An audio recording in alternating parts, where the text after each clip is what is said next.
Bonjour, je fais ce document audio, ce n'est pas une vidéo, vous avez juste à écouter, pour vous proposer une solution qui pourrait nous aider à lutter efficacement contre la pandémie, contre la dictature sanitaire et peut-être même, pourquoi pas, y mettre fin.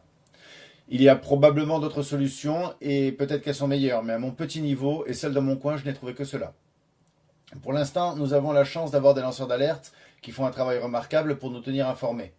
Certains ont même créé des associations et d'autres font aussi des actions en justice.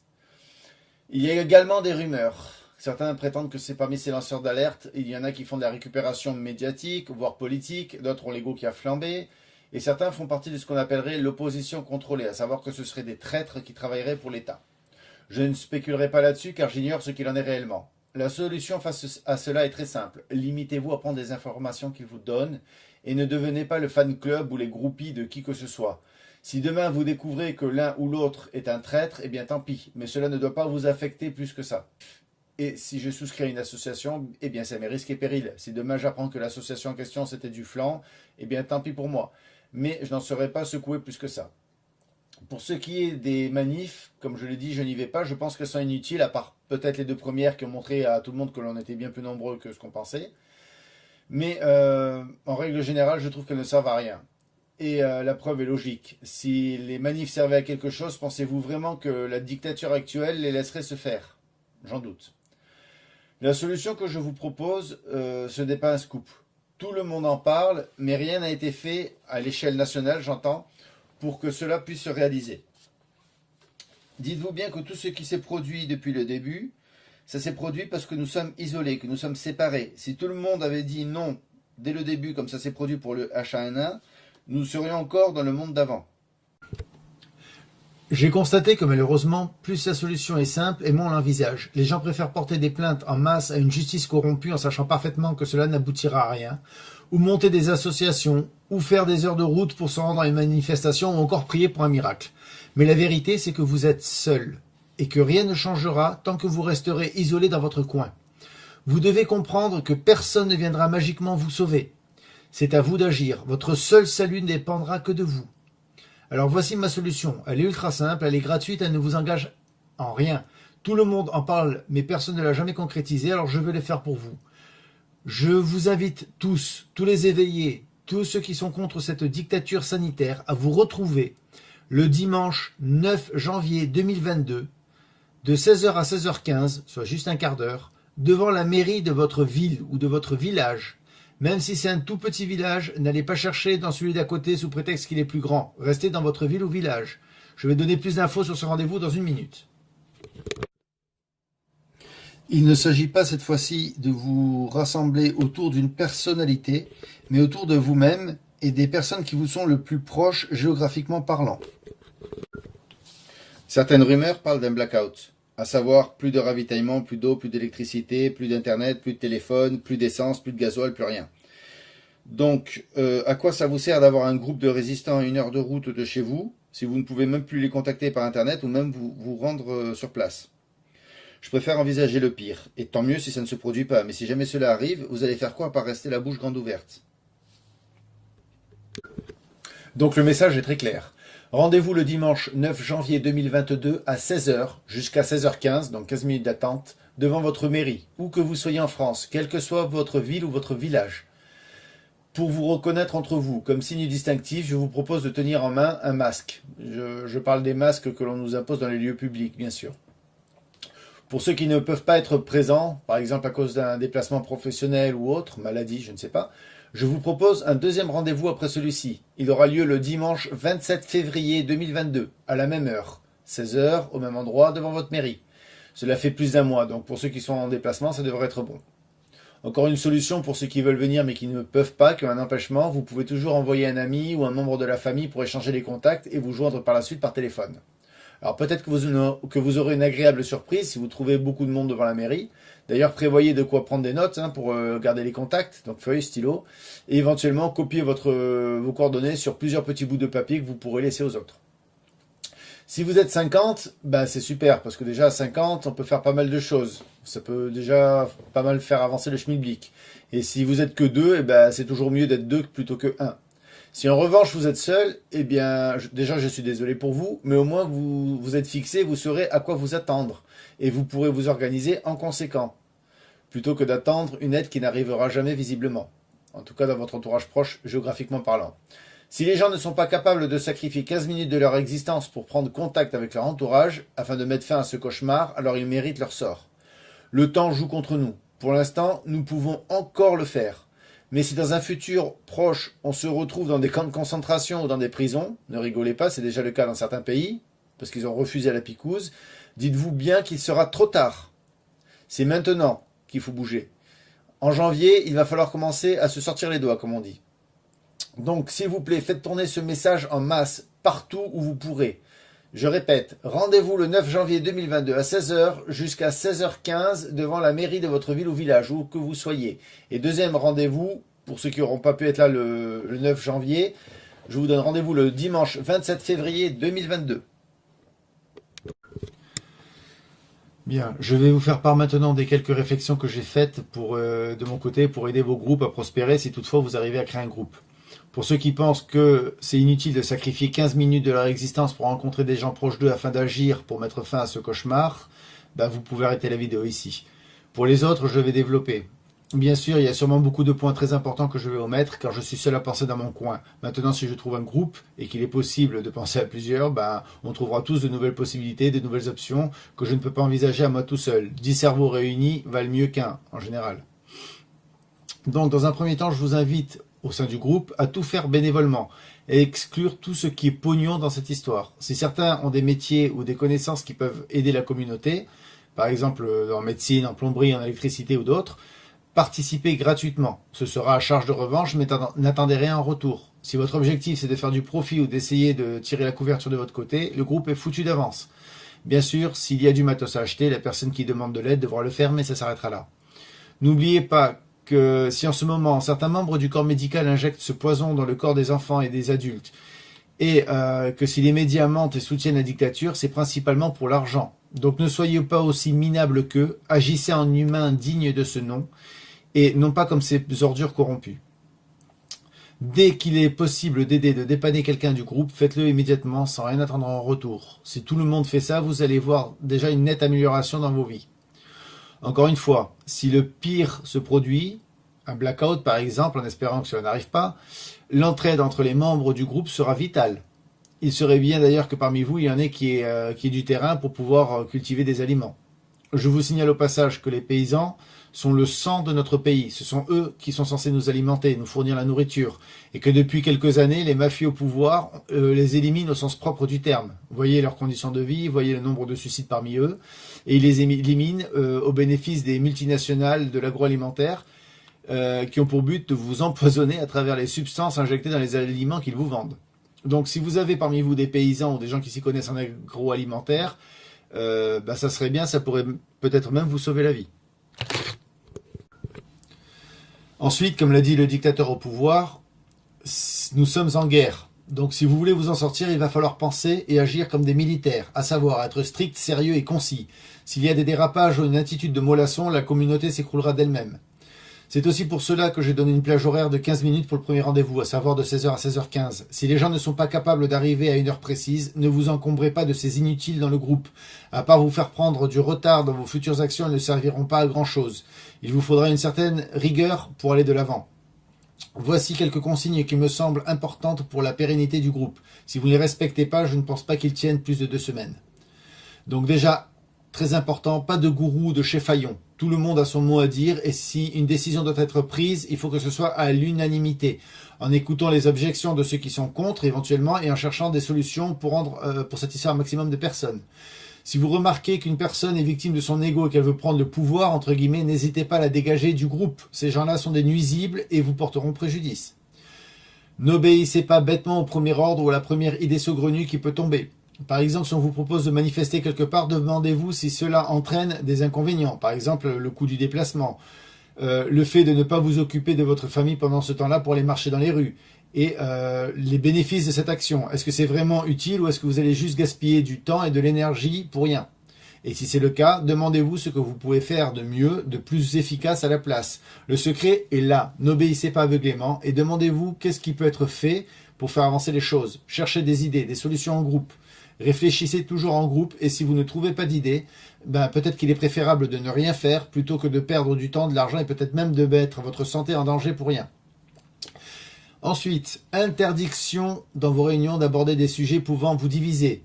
En voici quelques exemples. Déjà, les seuls sujets que vous devez aborder dans vos réunions, ce doit être l'étude des actions que vous prévoyez de faire. Donc, encore une fois, demandez-vous les bénéfices, les risques, les possibilités, etc. Des exemples de sujets à ne pas aborder. Défense de parler de politique. Il est hors de question dans le groupe de commencer à se chamailler pour des sujets aussi ridicules que de l'extrême droite, de l'extrême gauche ou je ne sais quel autre parti politique. À ce stade, on a déjà tous clairement compris qu'ils sont complètement pourris. Ceci dit, je me permets d'ouvrir une parenthèse. Une réunion en vue des élections pourrait être utile à condition de chercher une solution pour mettre fin à ce système et non pas pour imposer ses convictions politiques, évidemment. Ensuite, pas d'orientation sexuelle. On n'a pas à savoir si vous êtes hétéro, homo ou je ne sais quoi. C'est un groupe de survie, ce n'est pas un club échangiste ou de partouze. Je le répète, pendant vos réunions, le seul sujet qui doit être abordé, c'est quelles actions vous pouvez entreprendre afin de créer une résistance civique. Je vais donner quelques exemples par la suite. Ensuite, il nous faudra à tous mettre notre ego de côté. Certains aiment parler pour ne rien dire, juste par plaisir d'être écoutés. D'autres aiment commander. Ici, c'est hors de question. Si on prend la parole, c'est pour du concret et proposer des idées et des solutions, pas pour faire perdre du temps aux autres. Ne rigolez pas, j'ai rencontré souvent des gens comme ça dans les réunions qui aiment s'écouter parler, qui se prennent pour des poètes. Là, il faut faire court. Envoyer les idées le plus rapidement possible et les échanger avec les gens. Gardez en tête que sans le groupe, nous ne sommes rien et tout ce qui doit être fait a pour seul but le bien de la communauté. Il faudra pour certains mettre ses convictions de côté. Par exemple, dans un village, il se peut que certains aient des griefs avec d'autres personnes, il faudra les oublier le temps de cette guerre. Mais pour l'instant, il faut garder à l'esprit qu'il y va de nos libertés les plus élémentaires et de notre survie. Ce n'est pas un club d'animation, c'est bien une guerre. Pareil, si parmi vous il y a des misogynes ou des racistes, il va falloir mettre vos convictions de côté et ne pas hésiter à travailler avec des femmes ou avec des étrangers. Mettez aussi vos malheurs de côté. Ce n'est pas un groupe pour se vider émotionnellement ou un cercle comme les cercles d'alcooliques anonymes. Pour cela, il y a des psys. Les autres ne sont pas là pour vous écouter raconter vos souffrances. Gardez à l'esprit que l'on a tous morflé. On a tous perdu des proches dû à la picouse ou au virus ou à d'autres choses, ou on a même eu des proches qui nous ont tourné le dos en révélant être des collabos. Donc, vous n'êtes pas seul et on n'est pas là pour pleurer misère. On est là pour avancer. Encore un point très important, il existe un dicton disant qu'il vaut mieux avoir un ennemi intelligent plutôt qu'un ami idiot. En effet, un ennemi intelligent fera tout pour vous nuire, mais vous serez sur vos gardes, alors que l'ami idiot risque de vous nuire encore plus, mais en ce qui le concerne, vous ne le verrez pas venir. Suite à cela, je vous invite, pour ceux qui sont assez nombreux dans leur groupe, à constituer une équipe de sécurité, par exemple 3 ou 4 personnes, pour mettre dehors d'éventuels éléments indésirables afin de protéger et respecter l'intégrité du groupe. Quelques exemples. Si pendant une réunion, quelqu'un arrive ivre ou dans un état altéré suite à la consommation de substances illicites, ou si vous avez affaire à des gourous, des cheffaillons dont j'ai parlé avant, ou encore à des grandes gueules, il serait bien de les dégager du groupe prestamment. Je vais développer pour ce qui est des grandes gueules. Donc lors de vos réunions, il faudra déjà par sécurité laisser les téléphones dans une autre pièce, accessoirement sous un drap pour éviter d'être écouté. Le top, c'est carrément d'enlever la batterie et la carte SIM. Dites-vous aussi que dans certaines grandes villes, il n'est pas impossible que vous ayez des tops qui sont infiltrés dans les groupes. Donc, lors de vos réunions, ne tenez jamais de propos pouvant vous condamner. Encore une fois, il s'agit de résistance civique et pas de fomenter une guerre. Pas de violence. Donc, du coup, si vous avez dans votre groupe une grande gueule, au pire, vous pouvez lui laisser 2 chances au cas où, sous la colère, il perd momentanément le contrôle de ses paroles. On reste humain quand même. Mais au bout de 3 fois, cela montre que cette personne est un danger potentiel pour vous tous. Je vous donne un exemple de grande gueule. Lors d'une réunion, le gars parle d'aller commettre un meurtre chez les politiciens véreux. Donc vous pouvez lui donner un premier avertissement. Lors d'une deuxième réunion, il propose de s'armer pour tirer sur les forces de l'ordre. 2e avertissement. Et à la 3e réunion, il parle carrément d'aller poser une bombe. Vous le raccompagnez cet individu hors du local de la réunion, et bien sûr, il sera hors de question de le laisser revenir dans le groupe, quelles que soient ses excuses. Encore une fois, nous sommes en guerre, et vous encombrer de boulets ne vous aidera pas, bien au contraire. Il suffirait que ce genre d'idiot tienne des propos condamnables et qu'ils soient entendus, encore une fois, le top, le téléphone, on ne sait pas, pour que cela serve d'excuse à la Gestapo pour tous vous arrêter et non pas seulement lui. À présent, je vais développer le concept, l'idée de résistance civique, qui est à mes yeux un devoir pour tous face à l'atteinte de nos libertés que nous subissons en ce moment même. Donc quand je parle de résistance civique, je fais allusion à une résistance intelligente, pacifique et légale. Il n'est pas question de fomenter la guerre, de commettre des crimes ou des choses graves. Certains ont déjà commencé depuis un moment, d'ailleurs, j'ai entendu parler de groupes qui se réunissaient pour aller faire les courses sans le masque. Ça paraît peu, mais c'est déjà un très bon début. Donc bravo à eux. Et je vous donne par exemple 2 petits exemples de ce que pourrait être de la résistance civique. Je suis sûr que si vous y mettez à plusieurs à réfléchir, vous allez trouver des idées géniales. Donc le premier exemple, aujourd'hui même, je suis allé au marché de Noël de mon village, qui avait lieu en plein air, et il n'y avait pas beaucoup de monde, et il demandait le QR code et le masque en plein air. Donc inutile de vous dire que j'ai tourné les talons directement. Alors si par exemple dans ce genre de cas vous êtes nombreux dans le groupe, vous pouvez organiser des actions similaires en parallèle au même moment. Par exemple un autre marché de Noël à un autre endroit. Si cela peut se faire chez un privé qui a du terrain par exemple, c'est encore mieux, vous êtes plus en sécurité. Et vous pouvez très bien faire ça comme un rassemblement improvisé. Voilà. Pour les fêtes par exemple de fin d'année, certains vont se sentir exclus, voire même de la famille parce qu'ils ne seront pas picousés. Si vous êtes en groupe, rien ne vous empêche de monter une jolie fête entre vous. Deuxième exemple de résistance civique, c'est un peu plus élaboré. Donc ce serait dans le cas où il y a d'autres consignes stupides de la dictature qui tombent, par exemple comme un reconfinement, un couvre-feu ou le masque à l'extérieur ou autre. Là, vous aurez un moyen d'agir. Alors je vous donne l'idée à l'état brut, à vous de l'améliorer. Donc dans ce cas-là, je vous recommande d'avoir déjà 2 outils. Le premier, c'est un groupe Facebook privé, tout simplement parce que presque tout le monde a Facebook en ce moment, donc ça évite d'avoir demandé à toute une communauté d'installer un nouveau programme farfelu. C'est gratuit. Et ceux qui ne l'ont pas, il y aura forcément quelqu'un dans le groupe qui pourra les aider à créer un compte rapidement. Pour les plus réticents, sachez que Facebook saura sur vous que ce que vous lui donnerez. Si vous ne mettez pas de photos de famille, de publications, quoi que ce soit, ils n'auront rien. Et autant utiliser les armes de l'ennemi contre eux. Donc voilà, l'avantage du groupe privé également, c'est qu'il n'y a que les personnes invitées dans ce groupe qui peuvent voir les publications. Du coup, pas de risque d'être embêté par des trolls. Et utilisez ce groupe juste pour les rendez-vous. Rien ne vous empêche en parallèle, pour ceux qui le veulent, de créer un autre groupe si vous voulez mettre de l'actualité ou des informations. Vous pouvez convenir également d'un code entre vous, par exemple se voir 1 heure plus tôt ou 1 heure plus tard que l'heure annoncée sur Facebook. Si vous dites par exemple rendez-vous à 17h, dans la réalité ça veut peut-être vouloir dire 16h ou 18h, selon ce que vous ayez convenu. Idem pour les lieux, si vous dites chez la poste, ça peut vouloir dire chez une personne, chez Gérard par exemple, ou derrière l'église ou ce que vous voulez. Dans ce groupe-là, ne laissez aucune information pouvant donner une idée des sujets qui seront abordés. Dites juste par exemple apéro chez Gustave à midi, rien de plus. Et en parallèle, un autre groupe sur WhatsApp, pour les mêmes raisons que Facebook, parce que tout le monde a WhatsApp sur son téléphone, et c'est gratuit. Et comme ça, vous aurez également tous vos téléphones en contact. Donc cette fois-ci, le groupe ne servira qu'aux urgences, le groupe WhatsApp, pour contacter tout le monde sur le moment. Donc ne le mettez pas en sourdine. Si vous voyez un message, lisez-le sur le champ, car après, il sera trop tard.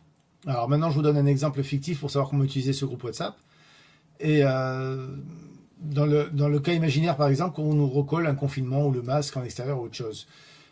Imaginez que vous vous promenez dehors, la police vous interpelle, vous n'avez pas de masque, ils demandent vos papiers. Donc vous dites qu'ils sont chez vous, vous demandez à votre femme de les amener ou à votre époux de les amener. C'est juste à côté, vous prenez le téléphone et au lieu d'appeler votre époux ou épouse, vous laissez un message vocal sur WhatsApp, vous dites chérie, je suis devant la poste par exemple, la police vient de m'interpeller pour me mettre une amende parce que je n'ai pas mon masque, est-ce que tu peux m'amener mes papiers s'il te plaît? Même si vous avez les papiers sur vous d'ailleurs.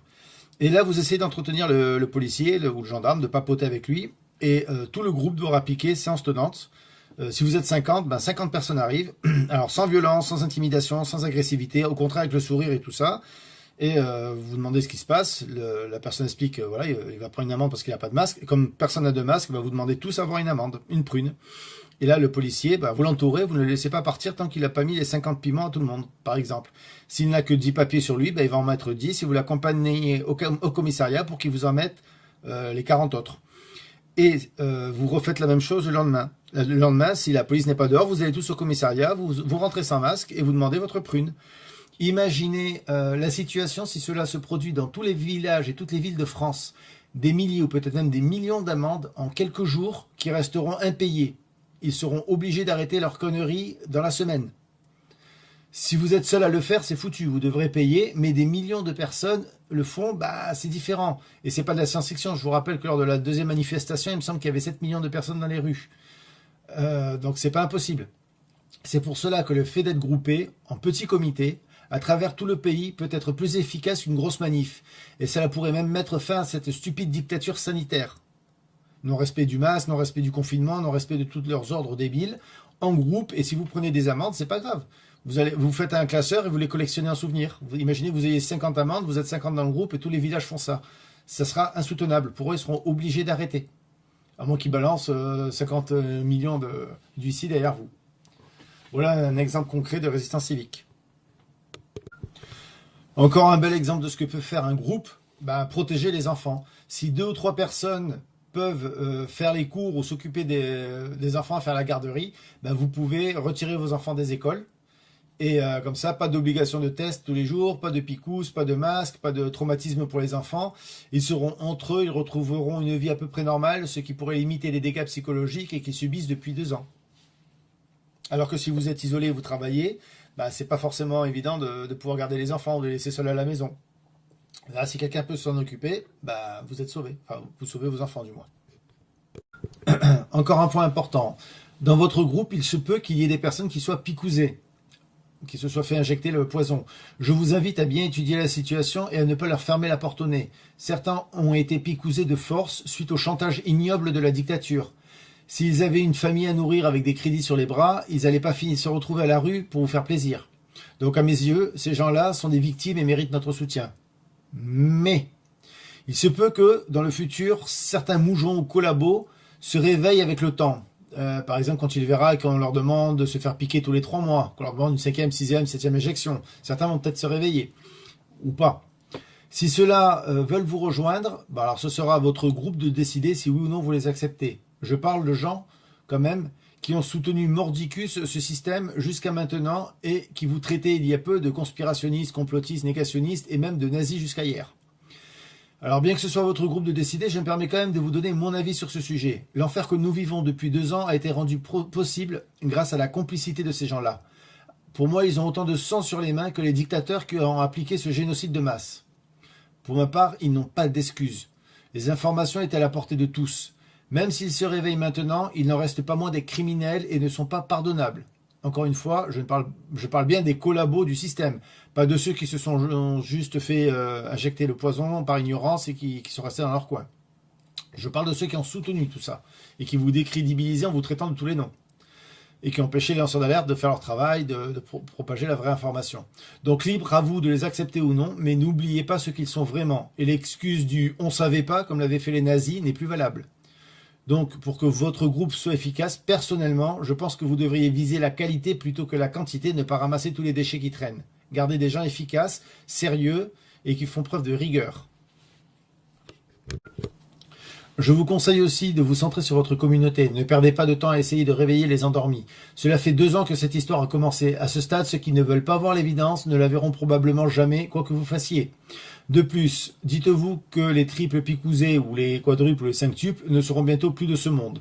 En ce moment, ils tombent tous comme des mouches, on le voit même avec les athlètes. Donc, comme disait Attali, laissez les moutons aller tranquillement à l'abattoir et protégez-vous en priorité. Vous, vos enfants, votre famille, vos proches, éveillés, et votre groupe, votre communauté, si vous arrivez à en créer une dans votre entourage proche. Au passage, je vous donne 2 petites idées supplémentaires. La première, c'est de trouver un moyen de vous organiser pour des dons du sang entre vous si besoin. Si quelqu'un a besoin d'une opération ou quelque chose, histoire qu'on ne vous mette pas le sang des picousés avec les saloperies qu'il y a dedans. Et bien sûr, après c'est vous qui voyez, mais bon, si parmi les picousés collabos, ceux qui soutenaient ce système, il y en a qui ont besoin de sang, qui se débrouillent entre eux, n'allez pas leur donner le vôtre. Donc trouvez un moyen vraiment de contrôler le don du sang entre vous et de vous protéger du sang des picousés. Et la deuxième idée, c'est de ceux qui peuvent, de faire des dossiers de tous les merdias, de tous les collabos qui soutiennent ce système publiquement, qui mettent même sur les réseaux sociaux, dans les journaux, n'importe où, vous gardez un scan, une capture d'écran de ce qu'ils disent, car plus tard, s'il y a un jugement, il faudra avoir des preuves contre eux pour les faire tomber. Je pense au Nuremberg 2.0. C'est important. Les criminels devront payer. Pour finir, je souhaite vous faire prendre conscience d'un détail désagréable, mais qu'il convient de garder à l'esprit. Il est fort probable que vous tous, et cela s'applique à moi aussi bien sûr, nous ne soyons plus en capacité de penser clairement. Tout simplement car cela fait 2 ans, jour après jour, que toute la population est torturée moralement, psychologiquement, que nous subissons des humiliations constantes journalières à travers les mensonges, les manipulations et le comportement des mafieux au pouvoir. Cela fait 2 ans qu'on vous crache au visage.